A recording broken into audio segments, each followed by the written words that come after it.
Bonjour à tous et bienvenue sur Batman on prend son bouquin. On se retrouve pour mon moment préféré de l'année qui est le Pumpkin Autumn Challenge. Encore une fois, pour ceux et celles qui n'ont jamais entendu parler de ce challenge, c'est pas grave, hein, vous avez le droit. C'est la chaîne de Guy Mostérier que je vous mets en lien en dessous qui crée chaque année un challenge d'une durée de 3 mois du 1er septembre à fin novembre avec des lectures autour de l'automne, de la thématique de l'automne et donc d'Halloween, des monstres. C'est un challenge qui réunit des milliers de personnes sur internet et sur Facebook. Il y a un groupe Pumpkin Autumn Challenge, je crois qu'on est 7000 et quelque chose et du coup c'est vraiment un moment d'échange génial pour passer cette saison tous ensemble et partager ensemble nos lectures mais aussi, nouveautés de cette année, nos films, nos séries, voire même nos jeux.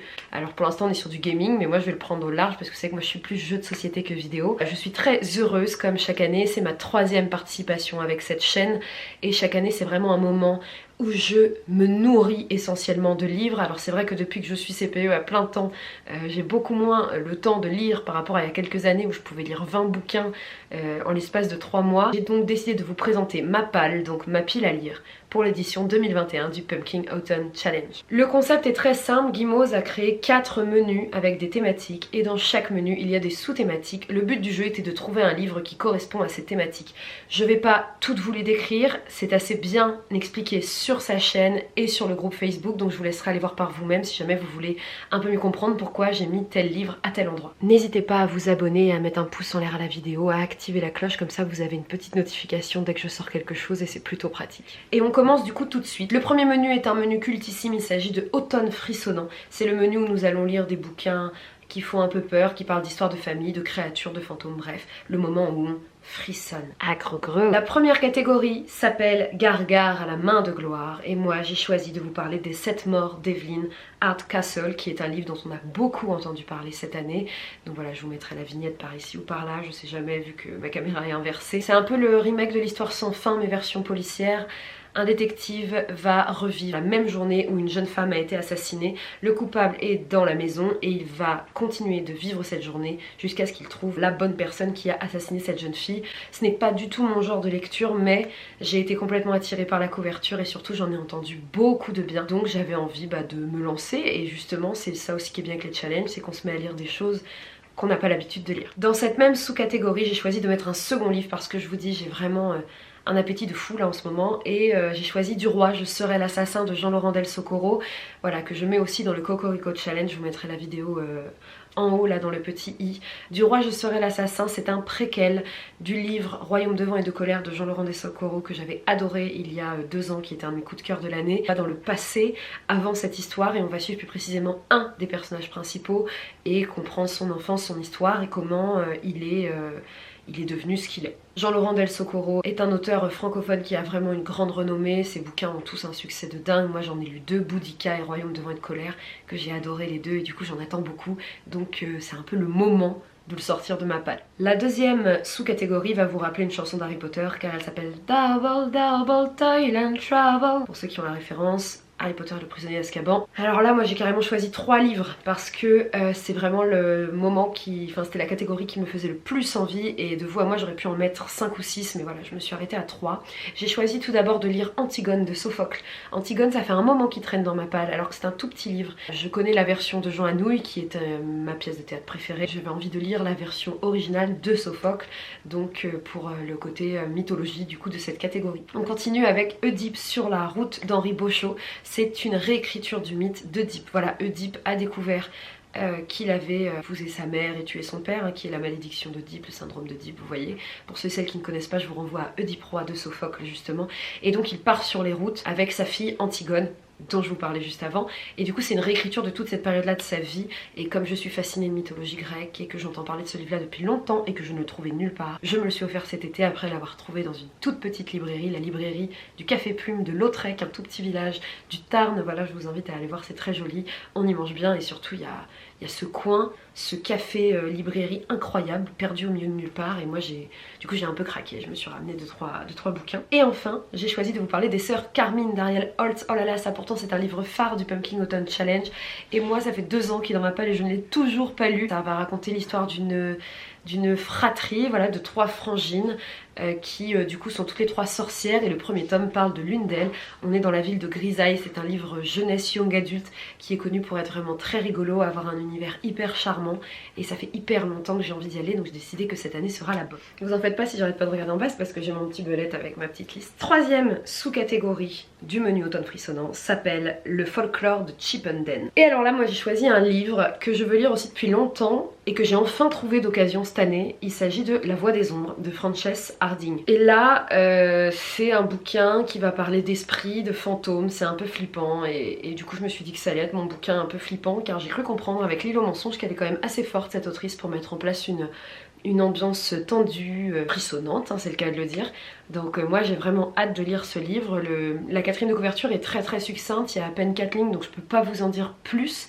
Après c'est un livre qui a rencontré pas mal de succès, donc je pense que si vous voulez en apprendre plus, internet est rempli de critiques, d'avis et de choses sur ce bouquin. L'objet livre est génial, là vous voyez pas avec juste la vignette, mais en fait toutes les pages sont teintées de vert, donc ça met vraiment une ambiance. Enfin, quand on arrive dans la librairie on voit que ça, et moi j'avais adoré. Moi j'ai vraiment trop hâte de découvrir ce livre là. Le second menu est aussi un menu mythique du Pumpkin Autumn Challenge, car il s'agit du menu automne, douceur de vivre, et cette année Guimauve a fait le choix de prendre un angle un peu différent de d'habitude. La première sous-catégorie s'appelle It's Just a Bunch of Hocus, un peu de sorcellerie, de magie et autres, et du coup moi j'ai choisi La Marque des Anges de Laini Taylor. Laini Taylor, vous savez que c'est une de mes autrices favorites parce qu'elle a écrit une de mes sagas favorites qui est la duologie du Faiseur de rêves, que d'ailleurs il faudrait que je relise.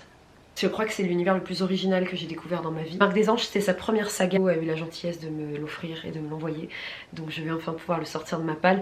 Ma seule crainte, c'est que le tome 2 n'est toujours pas annoncé en français, et c'est terrible quand on adore une saga de devoir attendre, de savoir si oui ou non on va pouvoir avoir la suite, quoi, en fonction des ventes. C'est vraiment l'horreur. La seconde sous-catégorie s'appelle Et Gigi, tu ne trouves pas que ça sent drôlement bon? Et alors là il y a un lieu spécifique que j'ai oublié de noter dans mon carnet. Je vais parler un petit peu de la famille, et moi j'ai choisi La fille qui tressait les nuages, pareil, qui est aussi dans le Cocorico Challenge. C'est un livre qui va parler du deuil. Un garçon, un adolescent, a son meilleur ami qui a perdu sa petite sœur. Donc ce n'est pas sa petite sœur à lui, mais pourtant il va être bouleversé par cette perte. Si j'ai bien compris, il y a tout le folklore japonais, voire des esprits, voire un côté fantastique à cette histoire. Je ne sais pas pourquoi, je n'y vais pas. Ça fait 2 ans bientôt en décembre que j'ai acheté ce livre à Montreuil, et je n'arrive pas à me lancer. Je crois que j'ai des attentes énormes et qu'il faut juste que j'accepte que ça va être un livre qui risque d'être super, mais qui risque aussi d'être juste un bon bouquin, et j'ai peur en fait d'être déçue. La couverture est incroyable, les éditions du Chat Noir ont fait un super boulot, et Céline Chevet a en plus la caractéristique d'être hyper sympathique quand on la rencontre, donc j'ai encore plus envie de lire son bouquin du coup. La troisième sous-catégorie du menu automne douceur de vivre s'appelle Il suffit de se souvenir de rallumer la lumière. Saint Dumbledore, si tu nous entends, merci pour ces grandes phrases. Là, il faut, c'est la nouveauté, lire un livre de bien-être, un peu de psychologie, pourquoi pas des essais. Et alors moi, j'ai choisi de lire un livre que j'ai commencé, alors d'avancer dans ma lecture, parce que c'est pas une lecture que je vais faire d'une traite. Et c'est un livre qui s'appelle Je pense trop, comment canaliser son mental envahissant. Et moi, j'ai eu envie de le lire parce qu'un jour, je l'ai vu chez Nature et Découverte.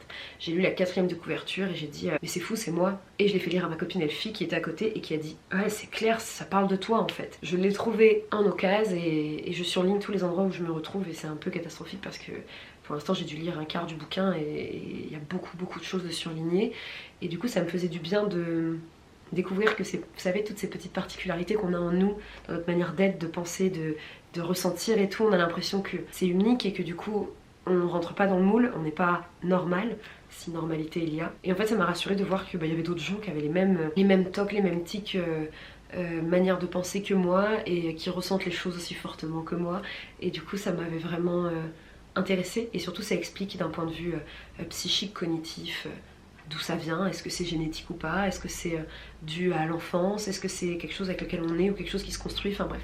Du coup j'aimerais avancer dans cette lecture pour ce menu, et ça ne pourra que me faire du bien du coup de découvrir des choses. La dernière sous-catégorie de ce menu s'appelle J'ai un dragon et je n'hésiterai pas à faire feu. Et alors là, moi j'ai choisi de sortir de ma palle un tome 1 d'une série qui me fait trop envie, qui est Les Faucons de Ravera.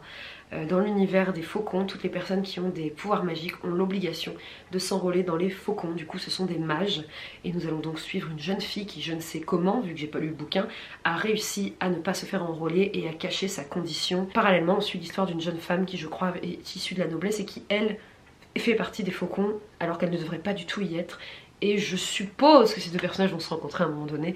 Voilà, le pitch a l'air assez classique, mais j'ai envie d'une saga comme ça, quoi. Ça fait longtemps que j'en ai lu une, et je trouve que l'automne et l'hiver c'est vraiment le meilleur moment pour lire des sagas young adultes, fantasy fantastique, c'est vraiment chouette. Le troisième menu s'appelle Automne Enchanteur, et la première sous-catégorie n'est autre que la lunette de pierre, c'est extra, pour laquelle j'ai choisi le livre, voire même le manga, et là c'est fou parce que je ne lis que trop rarement de manga, Alpi The Soul Sanders, j'espère que je prononce bien, donc il raconte l'histoire d'une sorte de petite créature, je n'en sais pas beaucoup en fait, j'y vais juste parce que la couverture est magnifique, d'une petite créature qui vit avec des animaux, un peu anthropomorphistes, je ne sais pas trop, des créatures, et qui les protège en fait dans les bois, et du coup je me suis dit que ça allait être hyper mignon et que ça allait me faire découvrir un nouveau manga. Seconde sous-catégorie, Nom d'une dune. Bon alors là clairement il faut lire de la science-fiction, hein, la référence est dans le nom. Comme il fallait lire aussi un petit peu quelque chose qui parlait de nature et d'écologie, ni une ni deux, j'ai sorti Mère morte d'Aurélie Wallenstein. Aurélie Wallenstein, je n'ai jamais lu de livre de cette autrice, mais pourtant elle a une renommée autrice francophone assez forte dans tout ce qui est science-fiction apparemment. Et Mère morte raconte l'histoire des océans qui n'abergent plus la vie. Il n'y a plus de poissons, il n'y a plus de serpents, il n'y a plus d'anémones, il n'y a plus de coraux, il n'y a plus rien à cause des êtres humains. Les âmes, les fantômes, je ne sais pas, de toutes ces créatures marines, de tous ces animaux vont revenir se venger. Et alors là ça a l'air d'être un truc de ouf, et clairement je trouve ça hyper original et ça me tente trop. J'ai des grandes attentes envers ce bouquin là, j'espère que j'en ai pas trop grandes parce que sinon je risque d'être déçue. Il y a pas mal de monde qui l'a lu, si vous l'avez lu d'ailleurs dites-moi ce que vous en avez pensé. Mais voilà, je me suis dit que c'était le moment parfait pour sortir ce bouquin de ma palle. Dans la même sous-catégorie Nom d'une dune, j'ai envie de sortir la BD que mon ours s'est offert cet été et qu'il faut à tout prix que je lise, qui est Carbone et Silicium de Mathieu Bablé. Mathieu Bablé a écrit et dessiné l'une des BD que je préfère au monde, qui est Shangri-La. Là on est dans de la science-fiction pure et dure. Carbone et Silicium a fait encore plus parler d'elle que Shangri-La. J'attends qu'une chose, c'est que je l'ouvre et que je la lise, donc j'attends que le 1er septembre arrive pour me lancer là-dedans. Et enfin la dernière sous-catégorie du menu Automne Enchanteur s'appelle Princesse. Et là on vous demandait de lire un livre sur la communauté LGBTQI+, ou féminisme, et moi je voulais lire Sortir des bois, que ma grande sœur m'a offert à Noël et qui est un manifeste sur l'image et la manière d'être de la sorcière moderne, hein, et où on va un peu remettre en question beaucoup de choses sur le bien-être mental, physique, sur le bonheur, l'alimentation, les relations amicales, la sexualité, et j'ai vraiment envie de lire ce bouquin qui est super beau en plus. Cependant pareil, ça c'est un livre que je pense qu'il se lit pas d'une traite, c'est un essai, donc c'est un truc un peu à découvrir, à reposer, à relire, donc je me mets pas le défi de le lire en entier, mais en tout cas de le commencer, ça c'est certain.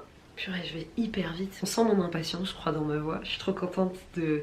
C'est vraiment mon moment littéraire de l'année que je préfère, quoi. Et enfin, le dernier menu, le quatrième, s'appelle Automne des mystères, avec 4 sous-catégories, et donc je vous ai choisi 4 bouquins. La première sous-catégorie s'appelle Le destin perdu, et moi j'ai choisi Les heures lointaines de Kate Morton, que j'ai déjà commencé, j'avoue, hein, je l'ai commencé il y a 2 jours, et du coup immense comme il est, je serai encore en train de le lire au 1er septembre. Les heures lointaines raconte l'histoire d'une jeune femme qui parle avec sa mère, voilà. Sauf que sa mère regarde le courrier, et là une lettre,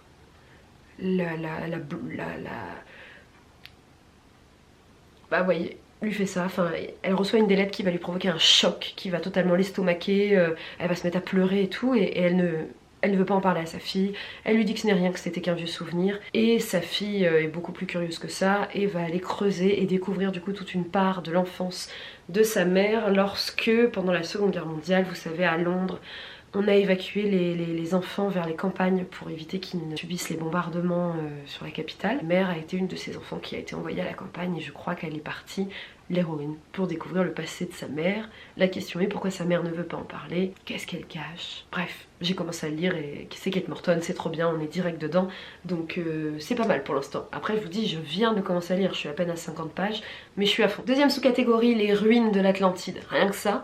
Du coup, là, je vous ai choisi un petit bouquin, un peu philosophique je pense, qui s'appelle Et si les chats disparaissaient du monde, qui m'a été offert par Sophie, je vous en ai déjà parlé plusieurs fois ici.